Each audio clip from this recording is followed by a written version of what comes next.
Assalamu alaikum wa rahmatullah, j'espère que vous allez bien. L'attestation de foi du musulman consiste à attester qu'il n'y a pas de divinité qui mérite l'adoration si ce n'est Allah et que Mohammed est le messager d'Allah. Cela implique qu'il faut aimer le prophète alayhi salatu wassalam d'un amour sincère et suivre ses enseignements. Depuis tout temps, l'être humain cherche à s'identifier aux mœurs de certaines personnes, à prendre pour modèle, pour exemple, celui qu'il aime le plus dans sa vie. Et quel meilleur modèle que le dernier messager du Créateur de l'univers. Allah dit dans le Coran, dans le sens du verset, « Vous avez dans le messager d'Allah un excellent modèle. » En effet, nos modèles ne doivent pas être des joueurs de foot, des guerriers fictifs d'un monde totalement imaginaire, ou bien même des hommes de grande fortune. Nos véritables modèles ici-bas sont les prophètes, Jésus, Moïse, Mohammed, que la paix soit sur eux. Alors certes, il est interdit de les adorer en dehors de Dieu. Seul Dieu mérite l'adoration, mais nous les aimons, les respectons et aspirons à se calquer sur leur grande moralité. On peut se poser alors quelques questions. Dans notre vie, aimons-nous vraiment le prophète alayhi salatu wassalam? Comment savoir si cet amour est sincère et le développer? On en parle tout de suite après la petite intro.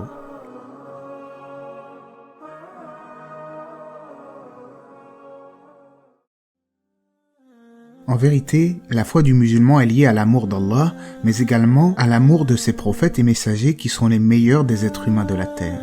C'est en ce sens que le véritable croyant aime le prophète d'un amour pur et sincère, même s'il ne l'a jamais vu. D'après Anas, le prophète alayhi salatu wassalam a dit « Nul ne croira vraiment aussi longtemps que je ne serai pas plus aimé de lui que ses parents, ses enfants et tous les gens. » Alors bien entendu, toute personne qui se dit musulman prétendra aimer le prophète sallallahu alayhi wa sallam. Pour savoir si ces prétentions sont vraiment sincères, il faut observer les actes de notre quotidien. Est-ce que nous suivons sa sunna prophétique? Est-ce que nous prions sur le prophète alayhi salatu wassalam lorsque son nom est évoqué? Est-ce que nous préférons étudier sa biographie, son histoire, ou plutôt vaquer à des divertissements bien souvent inutiles, à méditer? Pour susciter et développer l'amour du messager d'Allah, il est bon de se rappeler qu'Allah ne l'a pas choisi par le plus grand des hasards. Allah a choisi un être pur, connu pour sa loyauté, ses mœurs et sa perfection en tant qu'être humain. Dieu aime et agrée le prophète Mohammed et en a même fait son ami intime à l'instar du prophète Ibrahim, Abraham alayhi salam. Gardons bien à l'esprit que pour nous transmettre la religion, le prophète alayhi salatu wassalam a été persécuté par son propre peuple, frappé, injurié, insulté et pris en raillerie maintes et maintes fois. Et le traitèrent de menteur, de magicien, de fou, mais pourtant il patienta d'une belle patience dans le sentier de Dieu. Il s'est battu vaillamment pour que la religion ait pu nous parvenir. D'ailleurs, je vais vous confier un petit secret. Le prophète alayhi salatu wassalam a même pensé à nous, il a même pleuré pour nous. Un jour, le prophète alayhi salatu wassalam se mit à pleurer. Il se mit à pleurer et les compagnons lui ont demandé la raison de ses larmes. Et le prophète de répondre alayhi salatu wassalam, « J'aurais tant aimé rencontrer mes frères. » Les compagnons lui ont répondu, « Est-ce que nous ne sommes pas tes frères ?» Et le prophète alayhi salatu wassalam a dit « Non, vous êtes mes compagnons, et mes frères, ce sont ceux qui vont croire en moi sans m'avoir vu. » C'est-à-dire que le prophète, il y a plus de 1400 ans, a pleuré pour nous aujourd'hui. Mais est-ce que nous pleurons pour lui? Est-ce que nous, quand nous pensons au prophète, à sa biographie, alayhi salatu wassalam, et les sacrifices qu'il a fait, est-ce que nous versons une larme pour lui?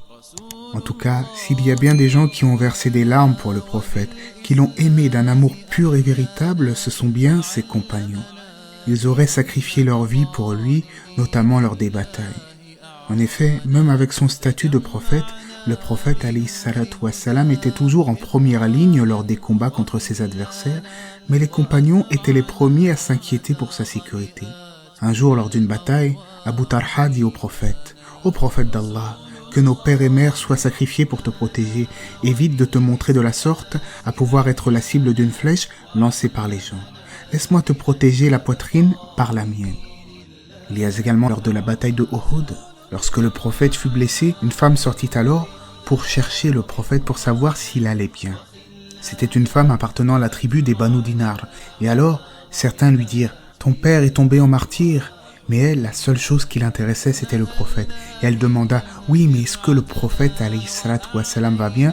Et on lui répondait, oui, il va bien. Elle disait, je veux le voir de mes yeux en quelque sorte. C'est-à-dire qu'on lui disait, ton père est tombé en martyr, ton mari est tombé en martyr. Mais elle, la seule chose qui l'importait, c'était la sécurité du prophète. Elle disait que toute catastrophe en dehors du prophète n'a que peu d'importance. Pourtant, elle devait certainement aimer son père et son mari, c'est évident. Mais le prophète évoquait pour elle un amour encore plus fort. Et ce sont là quelques exemples d'un amour pur et sincère envers le prophète, alayhi salatu wassalam. Et nous, est-ce que nous aimons vraiment le prophète ?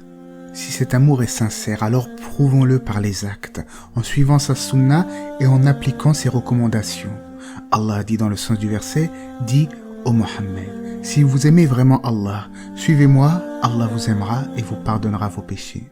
Subhanallah, celui qui suit la sunna du prophète alayhi salatu wassalam, alors il attire sur lui l'amour du Créateur, l'amour d'Allah. On demande donc à Allah qu'il nous accorde l'amour de ses prophètes et de ses messagers. Aussi, je vous renvoie vers une autre vidéo sur la biographie du prophète alayhi salatu wassalam que j'ai résumée afin que cela soit accessible à tous et j'espère sincèrement que cela vous sera profitable. Allah c'est mieux, n'hésitez pas à vous abonner, à aimer la vidéo, que la paix et les bénédictions d'Allah soient sur le prophète, sa famille et ses compagnons.